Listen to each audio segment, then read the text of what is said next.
So let's open our Bibles right now to 1 Corinthians chapter 8. One of the questions I get a lot as a pastor is this: what should I do? What should I do? Phone calls, counseling sessions, we oftentimes face decisions in life we don't know what to do.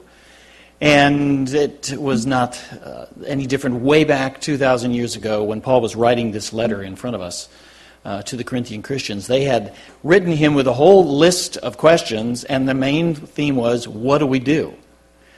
Just by way of review, in 1 Corinthians chapters 1 through 6, they were asking questions about what do we do about right and wrong issues. Remember, they were fighting about who was the best pastor in their church and suing each other when they couldn't get along with each other in the courts, and having sex outside of marriage. And they're saying, is this okay? What should we do? And do you remember Paul's answer to that question was, look, you need to obey God on these black and white issues of right and wrong.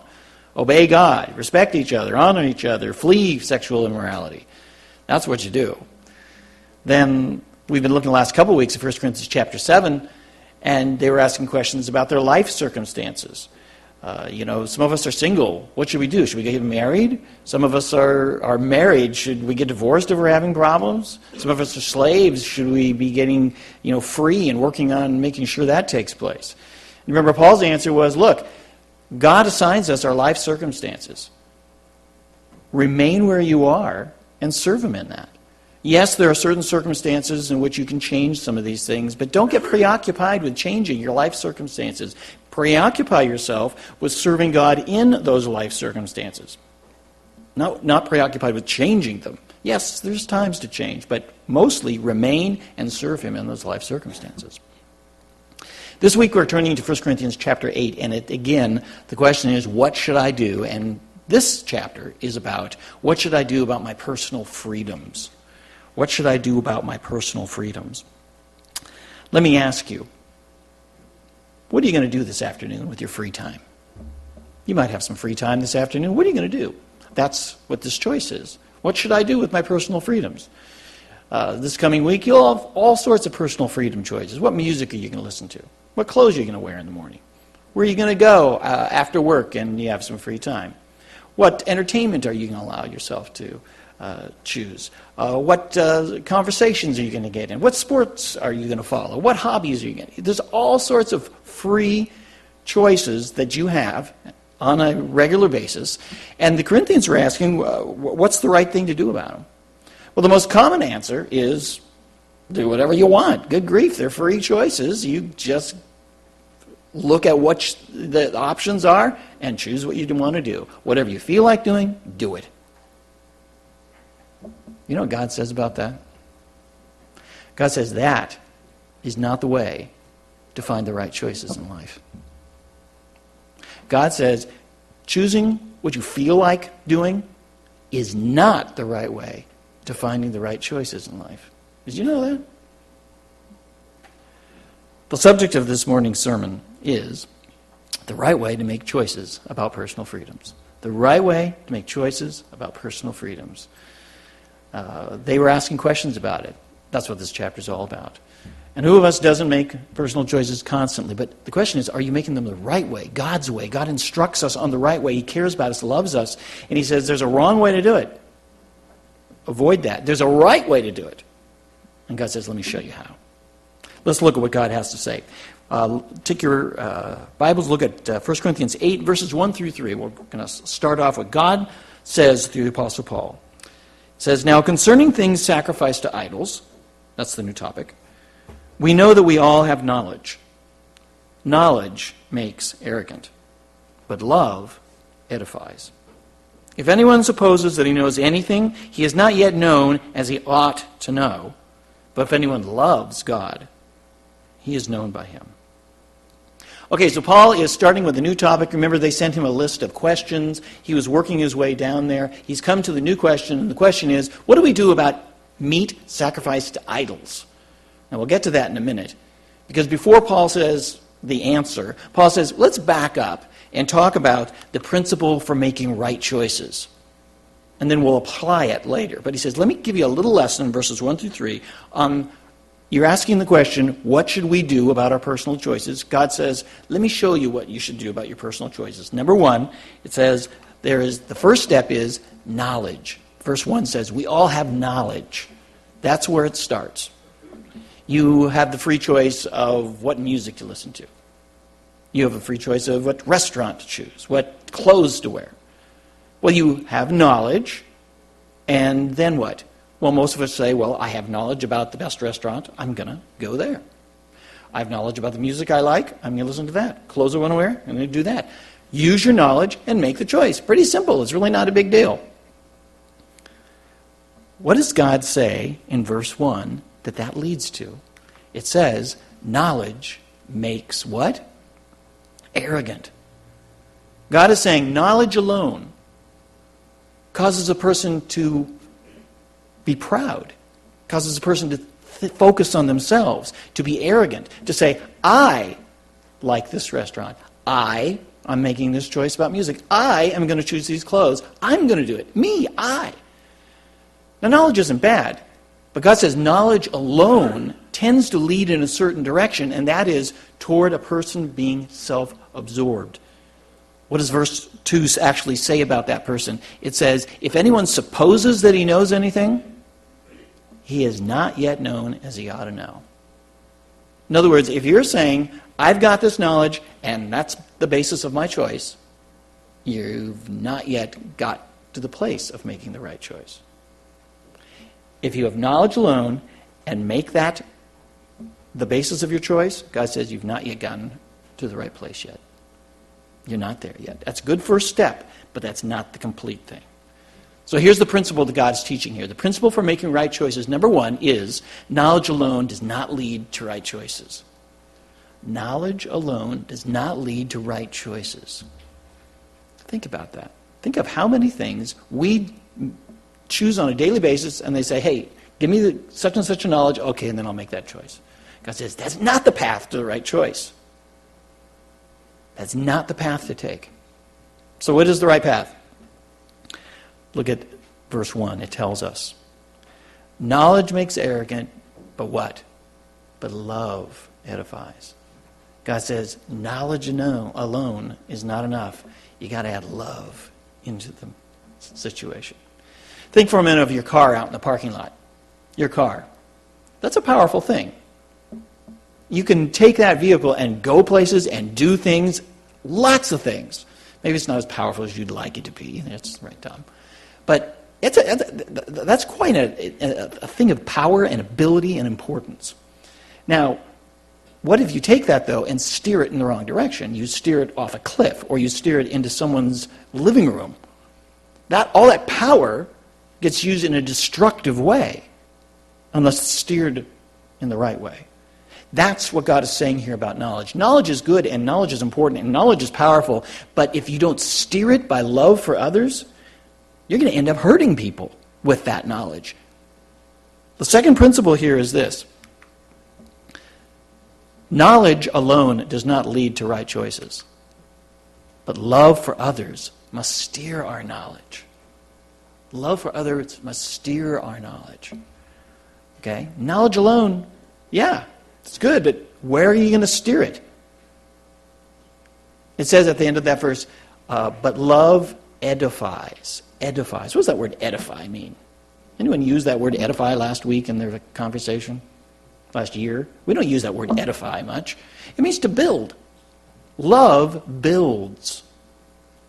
Remember in Jesus' parable about the farmer who had enormous crops, and he decided, I'm going to tear down my present barns, and I'm going to build up new barns in order to put all the extra crops in there. Tearing down and building up. That's exactly what we can do with our knowledge. Our knowledge can be used to tear down people and hurt them and ruin them and mess with their lives. Or knowledge can be used to build, strengthen, make a person better and better and stronger.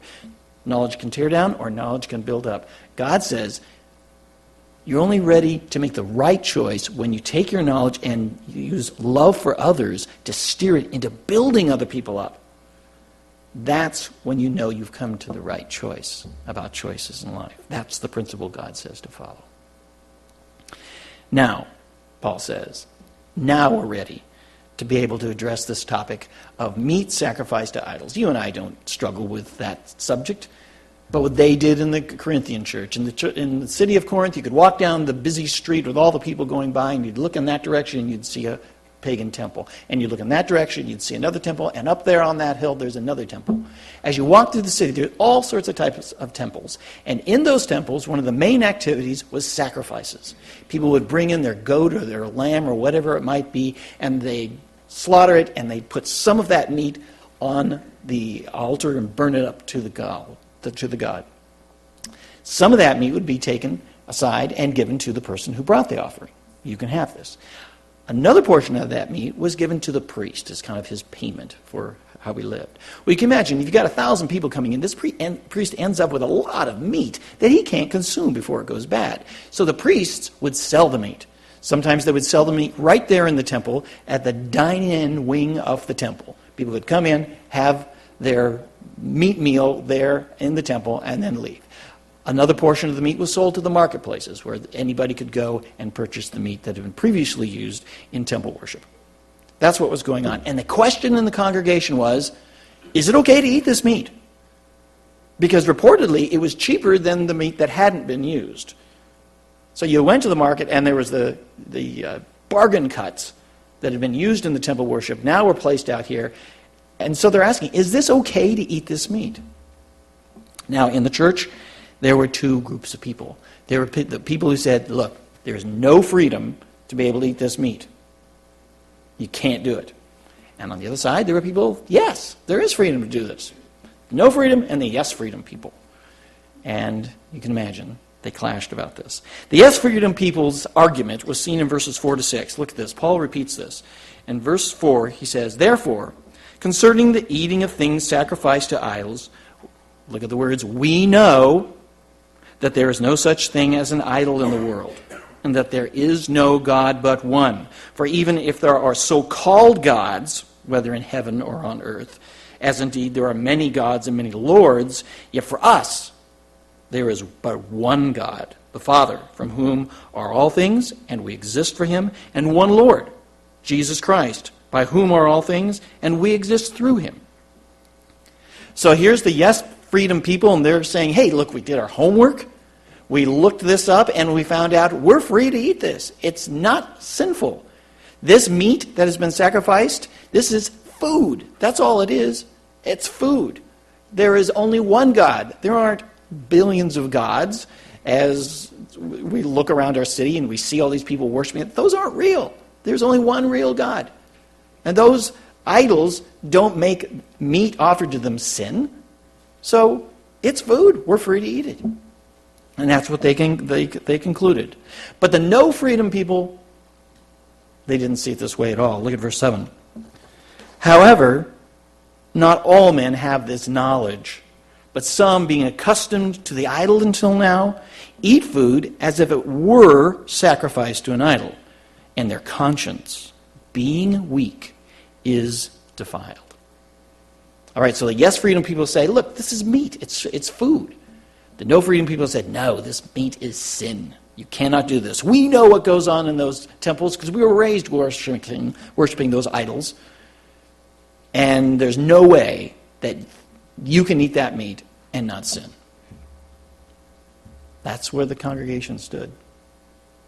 Who's right? Paul tells who's right in the next verse. Look at verse 8. Paul says, but food will not commend us to God. We are neither the worse if we eat, nor the better if we do not eat. Paul is saying, who's right here? The yes people. They are right. They did their homework. This meat is meat. It's not sin. God made all things for us to enjoy. This is one of those things. You can eat it. It's not a problem. It doesn't make you, it doesn't push you away from God. It doesn't draw you close to God. It's just something that you have in your life to freely choose. It's not a problem. Case closed. Let's move on to the next subject. Not yet, Paul says. Look at verse. Well, not yet because of this. The principle for making right choices, knowledge alone does not lead to right choices. Knowledge said this is perfectly fine. You're right. But what? Love of others must steer our knowledge. So look what Paul says in verse 9. But take care, and he's talking to the yes people, the yes freedom people. But take care that this liberty of yours does not somehow become a stumbling block to the weak. Okay, Paul turns his attention to the yes people, and he says this, I know that you know that you're right. That's not the question. The question is, do you know how to love? That's the question. Not if you're right, but if you know how to love. Because that's what's needing to go on here. It says that they could possibly trip up, cause to stumble the weak, it says here. Who's the weak? It's the no people. Why does he call them weak? They are weak in their conscience, according to verse 7. Their conscience. Now, the strong conscience of the yes people said, look, we looked at this, we looked it up in Scripture. Bible says no problems eating this meat, and we can eat this meat with no twinge of our conscience at all. The weak in conscience could not do that because of their background, because of their sensitivities, whatever it might be. Their conscience says, can't do that. Can't do that. And so they were weak in their conscience. Paul says the weak Christians are wrong. You can eat this meat. And you would think, then, having said that, he'd say, now listen up, weak people, the no crowd.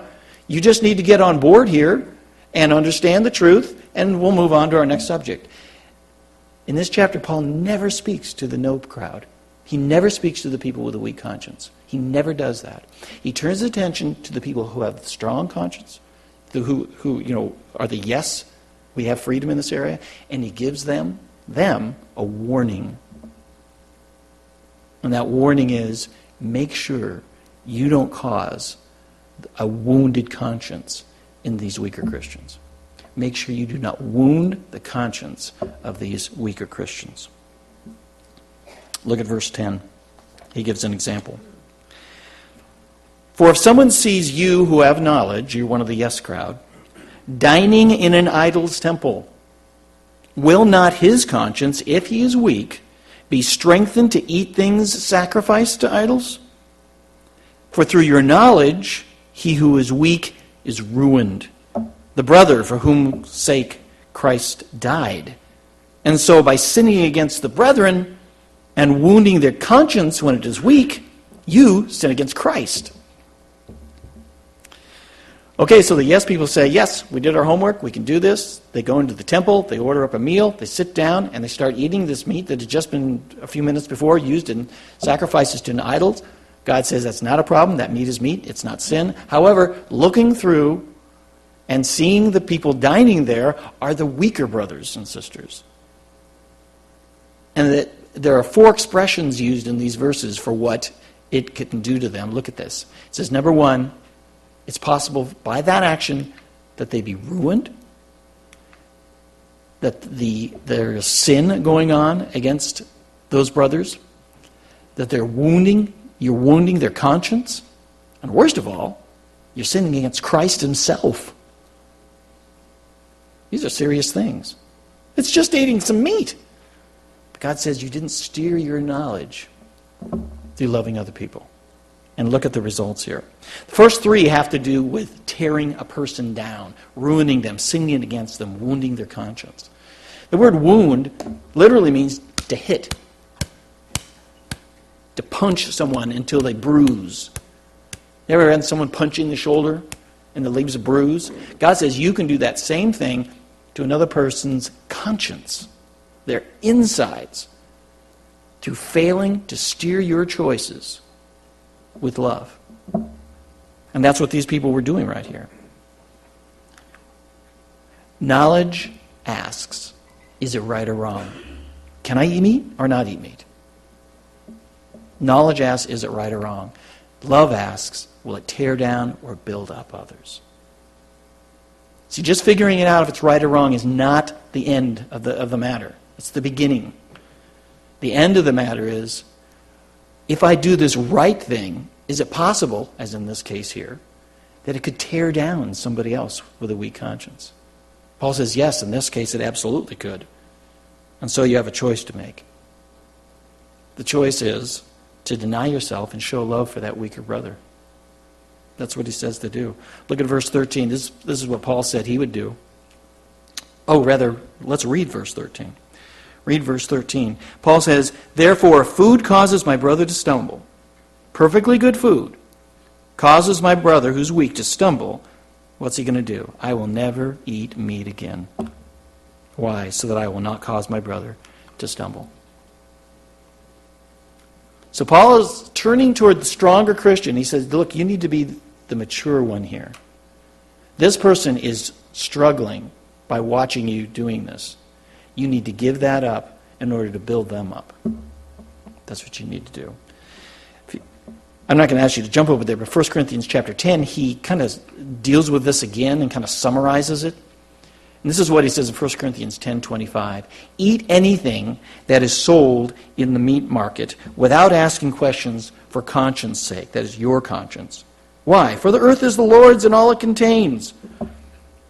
If one of the unbelievers invites you and you want to go, eat anything that is set before you without asking questions for conscience sake.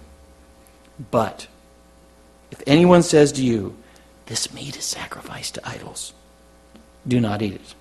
Why? For the sake of the one who informed you and for his conscience sake. Okay? The question is, how do we make right choices about personal freedoms? The answer is, you steer your knowledge with love for others. That's the answer.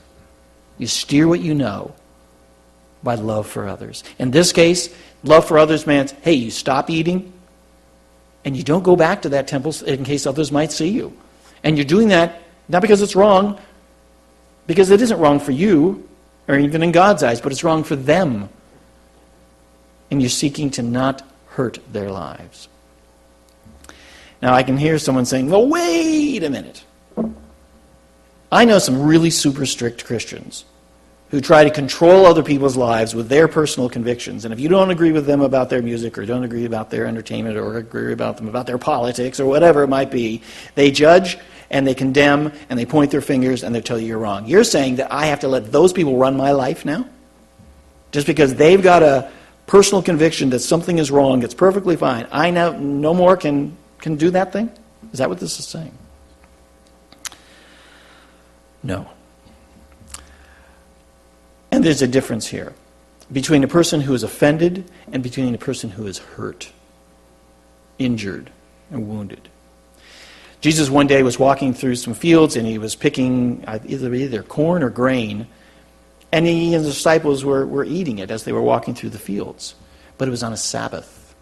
And the Pharisees saw this, and they got upset with Jesus, and they said, how can you do that? You are breaking the Sabbath. You are working on the Sabbath by taking this grain and munching on it as you're walking through the field. Jesus offended them. So what did Jesus do? Nothing.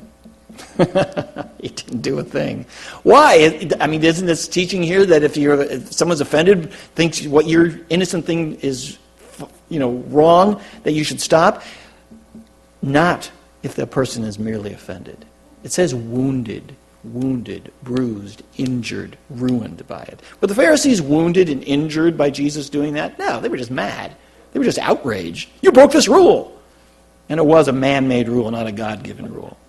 But they were outraged because he did not keep a rule. They weren't personally wounded by it. But it is possible that someone would say, look, that's wrong, and I know it's wrong, and by you doing that, that's wrong. Then Jesus would have dealt with that in a totally different way.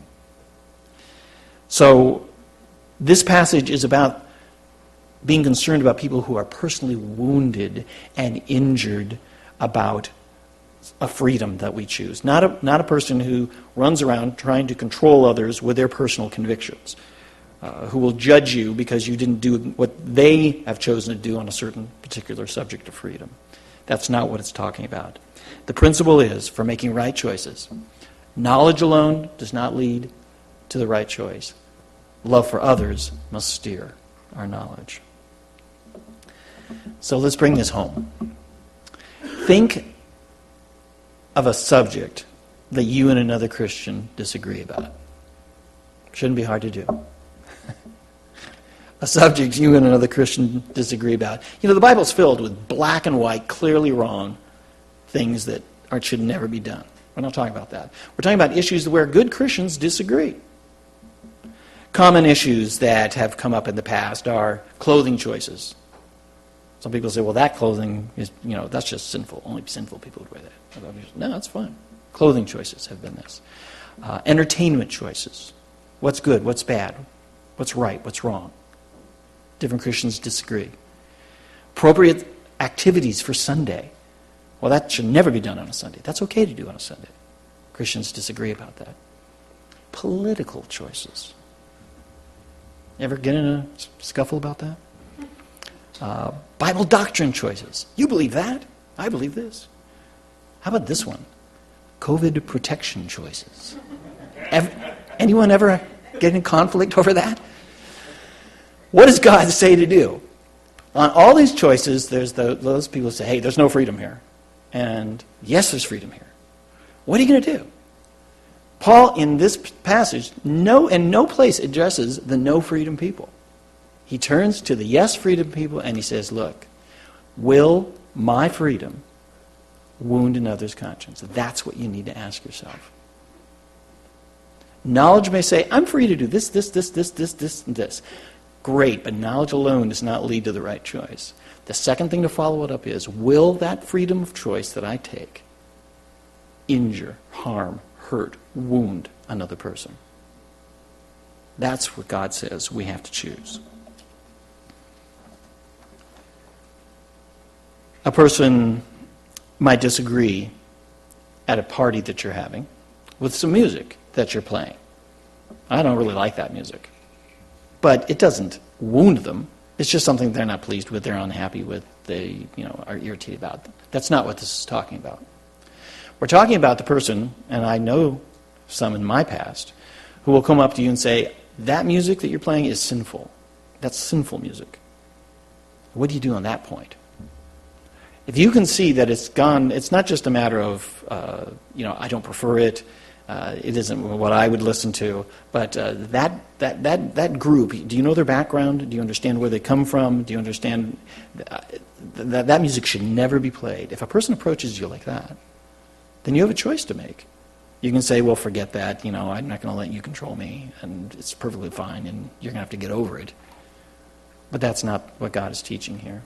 That if a person is wounded and hurt, you say, you know what, we can listen to something else. And you put on some music that everyone's happy with. It doesn't mean you give it up for the rest of your life. It just means that you know that if you're going to be around a person who is wounded and offended and hurt by this, you be the mature one, and you sacrifice your freedom in order to build up another person's life. Jesus Christ sacrificed himself on the cross to build us up. And he's saying, I want you to sacrifice some of these smaller issues to build other people up. And why is all this happening? Because Jesus teaches a very, very important principle. And a principle that we need to have toward all people in life. And that is this: others are more important than me. Philippians chapter 2, that was the attitude that was in Jesus when he came and he died on the cross. Why did he do it? Because others are more important than me, Jesus said. And why should we give up our freedoms that are perfectly fine for another person? Because others are more important than me. And that's the way he calls us to live. And that's how he applies it to this subject of personal freedoms.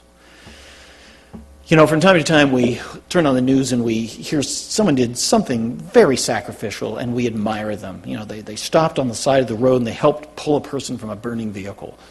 Or they gave up their vacation time to go build homes in an impoverished, poor neighborhood. And we admire a person like that because of their sacrifice. God is saying, I want you to do that same thing for the weaker Christian. I want you to make sacrifices in your life to build them up and encourage them. Can you think of a person that you know that you have a conflict with from time to time over another issue? An issue that wounds them and hurts them. Can you think of a person like that in your life? Now, can you picture yourself, the next time you get together and this subject starts to come up, can you picture yourself denying yourself, to back off, and in building them up, make sure they don't get torn down by your belief and position on that subject. That's what God wants you to do. It takes maturity. It takes sacrifice. But that's what Christians do. Our Lord and Master sacrificed himself for the welfare of others, and he says that's what a true Christian does every single day of their life. Denies himself and sacrifices himself in order to benefit others. A time of great blessing is coming in the future. But right now, God says, be like my son, Jesus. Make the sacrifices for other people that will build them up. That's being Christ-like. So this coming week, make sure that your choices are steering the knowledge that you have with love for others. That's the right way to make our choices.